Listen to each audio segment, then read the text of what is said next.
Bonjour, bienvenue dans cette nouvelle séquence d'analyse du marché immobilier de La Réunion qui s'intéresse à ce qui s'est passé au mois d'août dernier.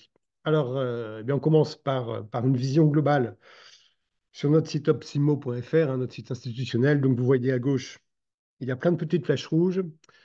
Ça marque l'évolution du marché, donc des appartements, des maisons et des terrains par rapport à l'année dernière. Donc, prix en baisse pour les appartements, délai de commercialisation en hausse, exactement le même symptôme pour les maisons et pour les terrains. Il y a une petite flèche verte. Voilà, c'est que les délais diminuent un petit peu, mais on est quand même à 30 semaines, ce qui, pour les terrains, est énorme.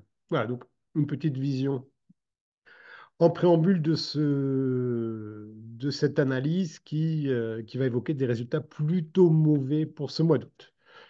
Rentrons dans le vif du sujet en cliquant sur l'onglet Consulter pour accéder à notre indice mensuel des marchés immobiliers, exclusivité de l'Observatoire. Alors, le mois d'août, nous commençons par l'offre de biens. Comme d'habitude, nous sommes à 70. Je vous rappelle que cet indice a été créé en 2018 sur la base d'un indice de référence 100 qui mesurait le volume donc, de l'offre de biens, des délais de vente, des volumes de vente et de la demande de biens en début 2018 et chaque mois. Chaque mois, nous mesurons chacune de ces composantes du marché, composantes essentielles du marché de l'immobilier ancien, et nous le rapprochons de cet indice 100. Donc l'offre de biens, on est à 70, on est à moins 30 par rapport à ce qu'était l'offre il y a donc 6 ans. Quand on clique sur l'historique, voilà, on s'aperçoit qu'on a une belle courbe, alors très, dont les effets sont, les pentes sont très atténuées, hein, mais il n'empêche qu'au plus bas, on a atteint l'indice 46, donc on était à moins de 2 fois ce qu'était la demande en juin 2018, hein, l'indice de référence qui était ici. Et nous remontons doucement, mais nous remontons. Et nous atteignons donc l'indice 70 au mois d'août. L'indice 70, c'est pas compliqué, c'est le plus haut depuis décembre 2020. Plus haut depuis décembre 2020. Donc 21, 22, 23 et plus de la moitié de l'année 2024. Donc on a fait une grosse partie du parcours. L'offre de biens reste insuffisante, hein, notamment pour le secteur des maisons, mais on gagne. Voilà. Alors, comme je le dis régulièrement, la lenteur de cette remontée nous préserve d'un possible effet de ciseau, parce qu'on va voir juste après que la demande, elle est plutôt atone. Et une demande qui serait faible avec une offre qui tout d'un coup surgirait des limbes pour atteindre des sommets nous provoquerait clairement un crash dans le marché. Donc nous en sommes clairement à l'abri puisque l'offre remonte, mais alors très, très lentement. La demande à l'opposé du spectre. Nous sommes à l'indice 95 sur une base 100. Vous voyez, donc on est en rouge parce qu'on est sous l'indice de référence. Et quand on clique sur l'historique, eh bien, on s'aperçoit que, eh bien, en fait, on a eu un épiphénomène de mois de juin. Où nous avons atteint l'indice 107, donc on a surperformé le niveau de référence. Mais c'était bienvenu parce qu'on était sous cet indice depuis août 2023. Donc c'était quasiment un an sous l'indice de référence. Mais en fait, ça s'avère être un simple épiphénomène, puisque juillet, on retombe à 96 et août, on est à 95. Donc on est quasiment constant par rapport à juillet, mais à un niveau qui est faible. Un niveau qui est faible. En fait, on est au deuxième plus bas historique pour un mois d'août, second plus bas historique pour un mois d'août, après août 2018. On était à 82. Voilà. Donc sur la demande, c'est pas bien. C'est pas bien. Alors les habitués vont immédiatement voir le volume des ventes, on est à 130, hein, donc ça contrebalance ce chiffre sous l'indice. On va y aller juste après. En termes de région, le Nord est à 146 hein, en termes de demande, donc le Nord s'en sort toujours très bien sur ce prisme de la demande. Il y a toujours beaucoup d'acquéreurs sur le Nord. L'Ouest, on va faire un petit détour par l'Ouest parce que c'est vraiment la région qui pose un souci. Voilà, je fais un focus sur l'Ouest. Voilà, la demande est à 43, donc c'est hyper faible. Quand je clique sur l'historique, on s'aperçoit en fait qu'on est depuis août 2023, en fait, on flirte avec l'indice 50 et on est sous l'indice 50 depuis le mois de février 2024 avec un plus bas historique absolu en juillet, on était à 29. Ça ne veut pas dire qu'il n'y a pas d'acquéreur. Ça veut dire que l'évolution du nombre d'acquéreurs est très négative par rapport à 2018, hein. Mais comme en 2018, il y avait beaucoup d'acquéreurs sur l'Ouest, on a quand même un matelas de demande relativement important. Mais l'évolution est la plus mauvaise de toute l'île. Voilà, donc 43 en août, c'est pas le plus bas historique, mais clairement, c'est pas bon du tout. Voilà sur la demande. Donc, information, enfin, analyse ratio négatif pour cette composante du marché. Néanmoins, le volume des ventes, on y arrive tout de suite. Le volume des ventes est pas si mal. On est à 130.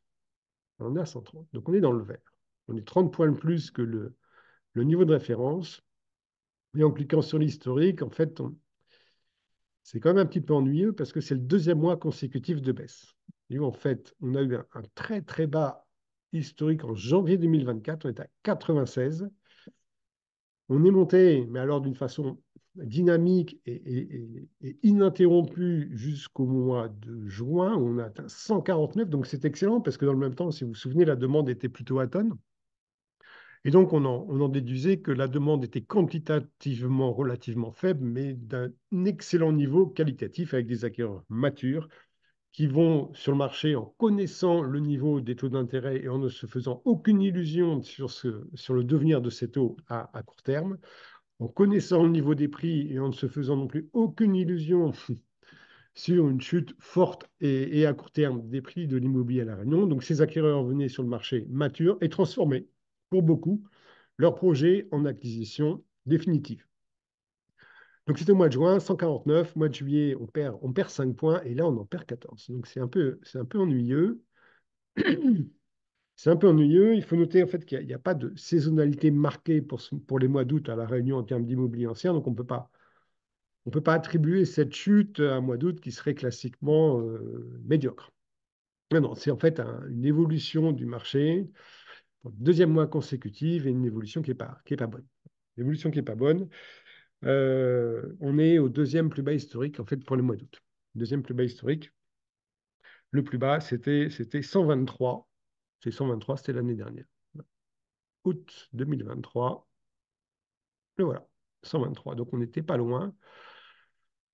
Donc, on est dans une période, en fait, d'activité modérée et qui retombe. Voilà, qui retombe après 6 mois, après un premier semestre. Donc, enfin, voilà. Donc, j'espère que le mois d'octobre, enfin, le mois de septembre, pardon, j'espère que le mois de septembre va nous redorer cette image un peu ternie. En termes de délai. En termes de délai, on est à 95. C'est dans le vert. C'est dans le vert, on est sous l'indice de référence, mais néanmoins, on se rapproche quand même pas mal de l'indice 100. Euh, en termes de valeur absolue, je vais vous donner en exclusivité les délais de vente depuis le 1er juillet. Donc, tous les compromis signés depuis 2 mois et demi ont mis 23,71 semaines à se conclure. 23,71 semaines, c'est super long. C'est super long. On est à 3 semaines et demie de plus qu'au premier semestre. Alors, on est en court semestre, hein, juillet, août, mi-septembre, ça fait 2 mois et demi, mais quand même. 3 semaines et demie de plus, c'est énorme, d'autant que la proportion de ventes négociées prend aussi 2 points. Et on est aujourd'hui à 75,27% des compromis qui ont donné lieu à une baisse de prix. On est à plus de 78% pour les maisons. Donc ça, c'est énorme. C'est-à-dire qu'il y a quasiment 8 maisons sur 10 qui ne se vendent pas au prix souhaité initialement par son vendeur. Donc là, on commence à rentrer dans les plus hauts historiques depuis la création de l'Obs, hein. Ça veut dire que vraiment, il y a une tension très forte du marché et ces deux données sont vraiment à mettre en parallèle, hein. Quand le délai de commercialisation est fort, ça n'est pas forcément un indice d'un manque d'acquéreurs, quoiqu'on a vu que la demande est quand même assez faible.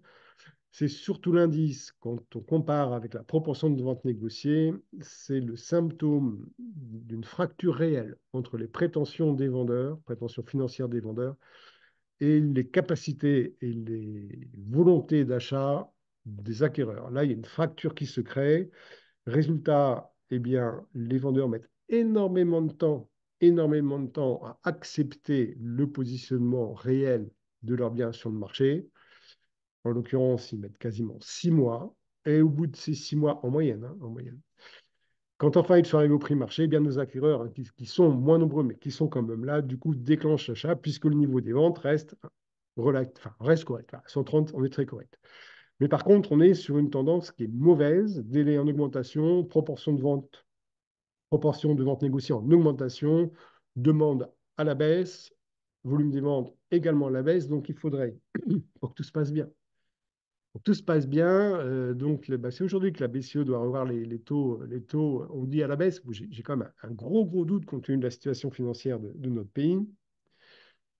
Je ne pense pas que les taux vont baisser sensiblement, même peu, d'ici la fin de l'année. Donc, il faudrait que ces vendeurs, ces chers vendeurs, aient une acuité très précise sur la réalité de la valeur de leurs biens pour éviter, pour éviter d'arriver sur un marché pour y traîner pendant des mois et des mois. 24 semaines quasiment, c'est quasiment une demi-année à laquelle il faut rajouter 3, 4, 5 mois pour passer l'acte notarié. Vous voyez que les délais sont énormes. Donc, en fait, il y a un seul interlocuteur, c'est les agences agréées par l'Observatoire de l'immobilier réunionnais. Aujourd'hui, on a agréé 122 agences à La Réunion, c'est énorme.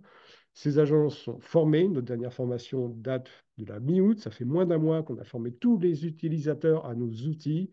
Contactez ces professionnels, demandez-leur l'éclairage très pointu dont ils disposent sur le marché en temps réel et prenez votre décision pour mener votre projet à bien dans les meilleures conditions.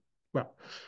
On se retrouve dans un mois pour voir si c'est le marché s'est redynamisé durant cette période. Bon.